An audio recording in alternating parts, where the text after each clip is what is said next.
Hello friends, welcome back to my YouTube channel and thank you very much for joining me today. और thank you so much, और आपका बहुत बहुत शुक्रिया, तहे दिल से शुक्रिया अदा करती हूँ कि आपने मेरी पहली वीडियो को इतना प्यार और इतना सपोर्ट दिया, उसके लिए बहुत बहुत शुक्रिया आपका।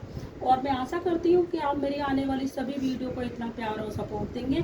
तो आज बिना देरी करते हुए स्टार्ट करते हैं आज का टॉपिक। आज का टॉपिक है कि मर्चेंडाइजिंग आपको कहाँ से करनी चाहिए और कितना बजट होना चाहिए आपको मर्चेंडाइजिंग करने के लिए। तो मर्चेंडाइजिंग आपकी प्राइवेट सेक्टर से भी हो सकती है और गवर्नमेंट सेक्टर से भी हो सकती है। तो अगर आप मर्चेंडाइजिंग प्राइवेट सेक्टर से करना चाहते हो तो आपकी 1 ईयर की कोर्स अवेलेबल है, 2 ईयर्स की कोर्स अवेलेबल है। आप कहीं भी मतलब कि दिल्ली में दिल्ली में कहीं भी अच्छे अच्छे इंस्टीट्यूट हैं, उनसे आप कर सकते हो। अब और सेकंड आपका जो है गवर्नमेंट सेक्टर से आपको मर्चेंडाइजिंग करने के लिए एक तो पॉलिटेक्निक के थ्रू कर सकते हो और एक ITI के थ्रू कर सकते हो। पॉलिटेक्निक के थ्रू करने के लिए आपको अब क्या करना पड़ेगा, पॉलिटेक्निक के करने के लिए आपको सबसे पहले अपने नियर बाई किसी भी पॉलिटेक्निक या ITI ब्रांच में जाएंगे। और ये फेब के मंथ में इसके फॉर्म निकलते हैं। तो फेब के मंथ में आप फॉर्म फिल करके सबमिट कर देंगे। देन उसके बाद एक एग्ज़ाम होगा, एग्ज़ाम आपको क्रॉस करना होता है। एग्ज़ाम में आप पास हो जाओगे, उसके बाद आपको जो आपकी रैंक्स आती हैं, रैंक्स के हिसाब से आपको कॉलेज आपको मिल जाती है। तो ठीक है, ये प्रोसेस होता है आपको गवर्नमेंट से करने के लिए।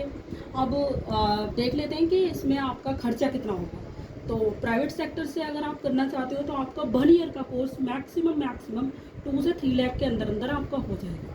ठीक है। और सेकंड जो आपका गवर्नमेंट है, गवर्नमेंट के थ्रू आप करना चाहते हो तो 3 ईयर का कोर्स होता है और आपको मैक्सिमम 1 से 1.5 लाख के अंदर आपका 3 ईयर का कोर्स हो जाएगा मर्चेंडाइजिंग का। ITI से करना चाहते हो, ITI से 80,000 से लेके 1 लाख तक आपका कोर्स हो जाएगा। तो ये हमारे हैं अवेलेबल है, आप किसी भी थ्रू कर सकते हो ये कोर्स। लेकिन आपको मैं बताना चाहूँगी कि अगर बेसिकली जो हमारा सबसे मेन इम्पोर्टेंट है ये प्राइवेट सेक्टर से करने का और गवर्नमेंट सेक्टर से करने का, इसका मेन जो सबसे मेन इम्पोर्टेंट बात है कि आप प्राइवेट सेक्टर से अगर करना चाहते हो ये कोर्स तो आपको कोई भी एग्ज़ाम क्रॉस नहीं करना होता है, ना कोई एग्ज़ाम पास करना होता है।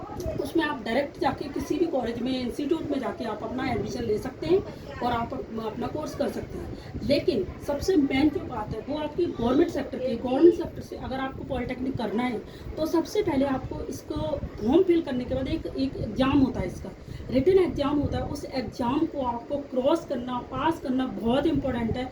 उसके बाद ही आप गवर्नमेंट सेक्टर से आपको कोर्स कर सकते हो। इसीलिए आपका मेन जो फोकस है कि अगर आप गवर्नमेंट और प्राइवेट सेक्टर की जो डिफरेंट चीज़ें हैं उसमें ये अंतर है।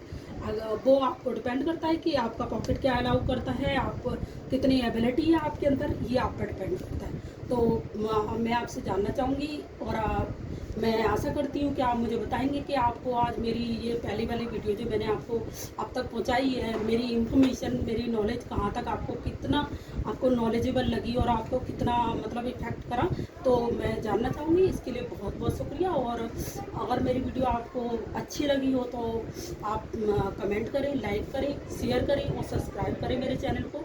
नेक्स्ट अच्छी वीडियो जो क्या मर्चेंडाइजिंग होती है बताऊंगी, सारी चीज़ें आपको। मर्चेंडाइजिंग क्या होती है, प्रोडक्ट सैंपल क्या होते हैं, मर्चेंडाइजिंग इंडस्ट्री में आप जब एंट्री करते हो तो आपको इंटरव्यूज़ में क्या क्या क्वेश्चन आपको फेस करने होते हैं, क्या क्या आंसर देने होते हैं, कैसे आंसर को रिस्पॉन्ड करना होता है, और इंडस्ट्री में जाने के बाद आपको क्या क्या चीज़ें फेस करनी होती हैं, उनके कैसे उनसे आप उनको कैसे फेस करके आगे बढ़ सकते हैं।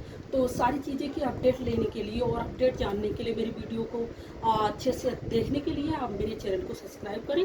थैंक यू वेरी मच, बहुत बहुत